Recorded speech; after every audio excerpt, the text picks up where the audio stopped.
मिनहाल मेरे एक दिन में 18 यूसुफ मारे गए। मिनहाल तो कहता है मैं रोता क्यों हूं, मिनहाल तूने मेरे साथ इंसाफ नहीं किया। तो मिनहाल भी रोने लगे, इमाम के शागिर्द थे। फिर एक मरतबा मिनहाल ने कहा मौला लेकिन शहादत तो आपकी मीरास है। कहा मिनहाल तूने सही कहा, शहादत हमारी मीरास है, लेकिन मिनहाल माओ बहनों के साथ फुफियों के साथ कूफा और शाम के बाजारों में जाना क्या ये भी हमारी मीरास है? मिनहाल बहनों के साथ बाजारों में जाना ये हमारी मीरास नहीं है। अजरकुम अल्लाह, कोई बखल ना करे। आज ताबूत बरामद होगा, लेकिन जब आप ताबूत की जियारत करेंगे तो कोई आपको ताजियाने नहीं मारेगा। एक ऐसे इमाम हैं जब भी वो रोते थे उनके पुष्प पे दुर्रे मारे जाते थे। आज जब रोएंगे ना तो 3 बीबियों को पुरसा जरूर दीजिएगा। मेरा दिल कहता है आज जब मदीने में इमाम सज्जाद को जहर दिया गया होगा तो सबसे पहले जनाब ज़ैनब आई होंगी। और सैयद सज्जाद आपने शाम की कैद में मेरा बहुत साथ दिया। ऐ सैयद सज्जाद जब कोई मेरे साथ नहीं था उस वक्त आपने मेरा साथ दिया। तो इमाम सज्जाद के लिए सबसे पहले जनाब ज़ैनब। और किसका मौला को बहुत ज्यादा गम है?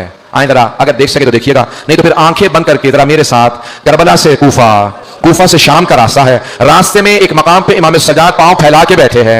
एक छोटी सी बच्ची ने सवाल किया भैया क्या बात है, आपने पांव क्यों फैला रखे हैं? भैया कभी जिंदगी में मैंने नहीं देखा आपने पांव फैलाए हो। क्या बहन मेरे पांव में आबले हैं, आबलों में कांटे हैं, मेरे कांटे मुझे अजियत कर रहे हैं, लेकिन मेरे हाथों में हथकड़ियां हैं, पांव में बेड़ियां हैं, गले में तौक है, मैं अपने पांव से कांटे नहीं निकाल पा रहा। तो एक मर्तबा एक छोटी सी बच्ची जब रस्सियां खुली तो एक एक कांटा मौला के पांव से निकालना शुरू किया। मौला सज्जाद कहते हैं मैं अपनी बहन को भुला नहीं सकता। मेरी बहन ने मेरे पांव से एक एक कांटा निकाला। मेरे पांव में कांटे थे, मेरी बहन ने कांटे निकाले, लेकिन मेरी बहन से कोई पूछने वाला नहीं था बीबी आपके भी तो पांव में कांटे लगे हैं, कोई आपके पांव से कांटे निकाल दे। अजरकुम अल्लाह। भाई आपके भी शायद घर में छोटे बच्चे होंगे, शायद छोटे बहन भाई हों, छोटे बच्चे हों, आप भी औलाद वाले बैठे होंगे। बस मौला सज्जाद कहते हैं मुझे सबसे ज्यादा मेरी बहन के सवालों ने रुलाया है, मेरी फुफियों के पर्दे ने रुलाया। 2 बातें मेरी मौला को बहुत रुलाती थी। मौला फरमाते मेरी फुफियों का पर्दा और मेरी छोटी सी बहन के सवालात। सुनेंगे सवालात? अगर किसी के घर में बच्चा हो ना, आज बच्चे को प्यार करके कहिएगा कि आपके कानों से किसी ने बालियां तो नहीं छीनी है, आपके किसी बच्चों को किसी ने तमाचे तो नहीं लगाए। अजरकुम अल्लाह। भाई आज कोई बखल ना करे। मैंने इसीलिए फजाइल मुख्तसर पढ़े, मैंने सारे फजाइल छोड़ दिए।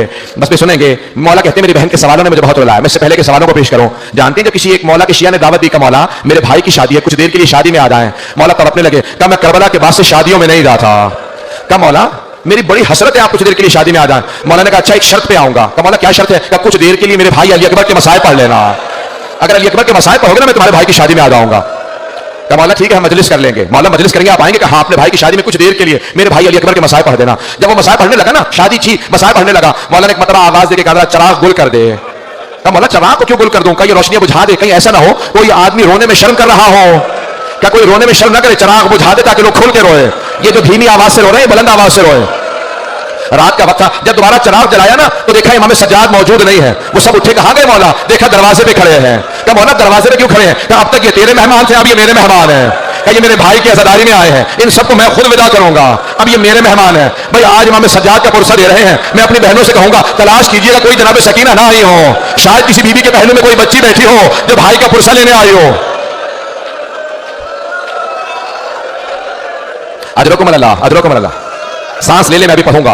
ये मुसलसल रोना बड़ा मुश्किल काम है। आंसू खुश्क हो जाते हैं, सीने में दर्द होने लगता है, कमर टूटने लगती है। ये मुसलसल रोना सैयद सज्जाद का काम है, ये मुसलसल रोना जनाब ज़ैनब का काम है। अजरकुम अल्लाह। बस भाई आए मेरे साथ चलिएगा। मौला फरमाते मेरी बहन के सवालों ने मुझे बहुत रुलाया। आए मैं पेश करूं मौला की बहन के सवाल क्या थे। एक मर्तबा मौला फरमाते हैं 2 तरह के जिंदान थे। एक जिंदान जिसमें रोशनदान भी नहीं था, कोई रोशनी नहीं आती थी, हाथ को हाथ सुझाई नहीं देता था। दूसरा जिंदान जहां पे छत नहीं थी। मौला फरमाते हैं बारिश होती थी तो बीबियों पे आती थी, धूप पड़ती थी तो बीबियों पे आती थी। क्या कि मतलब एक जिंदान में छत नहीं थी। मेरी बहन ने सवाल किया भैया ये सुबह सुबह परिंदे कहां जाते हैं? मौला ने कहा बहन ये दाना चुगने जा रहे हैं, ये पानी पीने जा रहे हैं। जब शाम हुई कहा भैया अब ये परिंदे कहां जा रहे हैं? कहा बहन ये अपने घरों को वापस जा रहे हैं, ये अपने आशियानों को वापस जा रहे हैं। मौला कहते हैं मेरी छोटी सी बहन ने सवाल किया भैया परिंदे तो अपने घरों को वापस चले जाते हैं, क्या कैदी भी अपने घरों को वापस जाते हैं या कैदी जिंदानों में मर जाते हैं? अजरकुम अल्लाह। बस भाई आप पे कोई पाबंदी तो नहीं है रोने की। अजरकुम अल्लाह। आज इमाम सज्जाद का पुरसा दीजिएगा 3 बीबियों को। पहली जनाब ज़ैनब कुबरा, बीबी आपको आपके भतीजे का पुरसा देने आए। दूसरी जनाब सकीना, तीसरी जनाब सैयदा। मैं आज कह रहा था 4 ताबूत ऐसे हैं जो बड़े ही मजलूम ताबूत हैं। पहला जनाब फातिमा तो ज़हरा का ताबूत है, सिर्फ 14 अफराद थे ताबूत में, सिर्फ 14 अफराद थे। दूसरा जनाब सकीना का ताबूत है। कभी जिंदानों में आपने कब्रें बनती नहीं देखी होंगी, ये ऐसा है ताबूत के जिंदान में कब्र बनी है। तीसरा इमाम सज्जाद का ताबूत है, इस ताबूत पे जंजीरें पड़ी हुई थी। चौथा ताबूत किसका? इमाम मूसा काज़िम का। 4 मजदूरों ने पूरे बगदाद पे ताबूत को रख दिया था। اجرکم اللہ. بس میں نے تمام کر دیا. آج ہشام ابن عبد الملک نے ولید ابن مروان نے امام کو زہر دے دیا. جب زہر دیا نا تو ایک مرتبہ سارے امام کے بچے جمع ہونے لگے. امام باقر آگے بڑھے, سارے امام کے بہن بھائی جمع ہونے لگے. مدینے کے تمام سادات جمع ہونے لگے. امام حسن کی جو نسل سے سادات تھے سب جمع ہو گئے. ارے چوتھے امام کو زہر دے دیا گیا. 25 محرم کو امام کو زہر دیا نا, سب جمع ہونے لگے. ارے چوتھے امام کو زہر دے دیا. جب سب جمع ہو گئے, کوئی پانی لے کے آ رہا تھا. کوئی مولا آپ کو کہ پیاس لگے گا, نہیں پانی مت لاؤ, میرا بابا پیاسا مارا گیا. کہا ہائے میرا بابا پیاسا مارا گیا, مجھے کوئی پانی نہ دو. ایک مرتبہ امام تڑپنے لگے. 5ویں امام آ گیا کہ بابا میں آپ کا جنازہ پڑھاؤں گا. کہا بیٹا آپ میرا جنازہ پڑھانا. ایک مرتبہ سب سادات نے کہا بڑی شان و شوکت سے جنازہ اٹھائیں گے. کہ خبردار میرے جنازے میں شان و شوکت نہ ہو. ہائے میرا بابا کربلا کی ریت پہ 3 دن جنازہ پڑھا رہا, کوئی دفنانے والا نہیں تھا. میرے بابا کے لاشے پہ گھوڑے دوڑا دیے.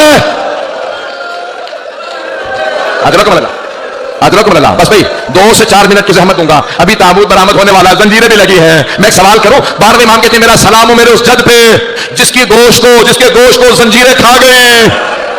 جب ایک مرتبہ خاردار توق اتارا نا تو پوچھا مولا یہ نشان کیسے ہیں؟ کہا اس توق کے نشان میں نے سارے مسائل چھوڑ دیے. بس 2 سے 4 منٹ کی اگر سب مجھے دیکھ سکیں. 3 ایسی ہستیاں ہیں جو جب غسل دے رہے تھے غسل چھوڑ کے رونے لگے. پہلے علی ابن ابی طالب ہیں, جب جناب سیدہ کو رات کی تاریکی میں غسل دے رہے تھے. کہا سیدہ اپنے ہاتھ کو ہٹائیں. جیسے کہا نا ہاتھ کو ہٹائیں, بیوی کا ہاتھ ہٹا. علی جیسے شیر ظرف آپ زمین پہ پھینکا, اپنی پیشانی کو دیوار پہ رکھا, بلند آواز سے رونے لگے. کہا ہائے سیدہ. جناب فضہ نے پوچھا یا علی کبھی شیر بھی ایسے رویا کرتے ہیں؟ یا علی کبھی شیر بھی ایسے ہوتے ہیں؟ کہا فضہ سیدہ نے مجھ سے چھپایا, سیدہ کا پہلو شکستہ تھا. یہ پہلے امام ہے جو غسل کو چھوڑ کے رو رہے ہیں. دوسری ہستی کون ہے؟ جناب زینب کبریٰ. جب زندان میں ایک بچی کو غسل دے رہی تھی, کہا سید سجاد میں سکینہ کا کرتا اتار دوں یا کرتے سمیت غسل دے دوں؟ کہا پھوپھی اماں کرتا مت اتاریے گا. کہا بیٹا کیوں نہ کرتا اتارو؟ کہا پھوپھی اماں میری بہن کے جسم پہ اتنے زخم ہیں, اگر آپ کرتا اتاریں گی زخموں سے خون جاری ہو جائے گا. بس لوگ برداشت نہیں کر رہے. آخری جملے سنیں گے, میرے دیکھیے گا آخری جملے. بس تابوت برآمد ہونے والا. جب 5ویں امام غسل دے رہے تھے, ایک مرتبہ چوتھے امام کو کروٹ دی. نہ جانے پشت پہ کیا دیکھا, 5ویں امام نے سر پہ آپ زمین پہ پھینکا, سر کو پیٹنا شروع کیا. کہا ہائے میرا بابا, ہائے سید سجاد. پوچھا مولا کیا بات ہے؟ کہا آج تک میرے بابا کی کمر پہ نشان باقی تھے, نہ جانے کیسی زنجیریں تھی, چوتھے امام کی کمر سے نشان نہیں گئے. کہا ہائے میرے بابا کی کمر پہ نشان تھے. 5ویں امام روتے رہے. کہا میرے بابا کی کمر پہ نشان تھے. ایک مرتبہ تابوت اٹھا, 2 منٹ کے بعد ایک مرتبہ تابوت اٹھا, جنت البقیع لے گئے. امام پنجم نے بڑے تعظیم سے جنازہ اٹھایا, سادات سارے موجود تھے. قبر میں ایک مرتبہ امام حسن مجتبیٰ کے پہلو میں قبر میں امام سجاد کو اتارا. امام سجاد نے بھائیوں سے کہا آرام سے لاشا رکھنا, بابا کی پشت پہ بہت نشان ہے. میرا دل کہتا ہے چوتھے امام کہہ رہے ہوں گے او محمد باقر آرام سے لاشا نہ رکھنا. جب میں نے اپنے بابا کو قبر میں اتارا, میری دادی زہرا کھڑی تھی, کہتی تھی سجاد آرام سے لاشا لو, میرا حسین زخموں سے چور چور ہے. بس میں ماتم کرتے جائیں گے, فرصت دیں گے. تابوت تو برآمد ہو گیا, میں یہیں پہ ختم کر دیتا, لیکن ایک جملہ ختم نہیں ہوتا. 5ویں امام سے کہا لوگوں نے مولا آپ کے بابا کی جو اونٹنی ہے نا وہ بہت زیادہ رو رہی ہے, نہ کھا رہی ہے نہ پی رہی ہے. مولا سجاد نے کہا اونٹنی کو کھول دو.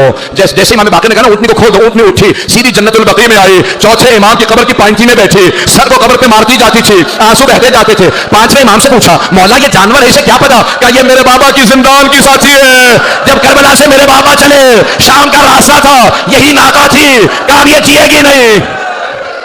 یا حسین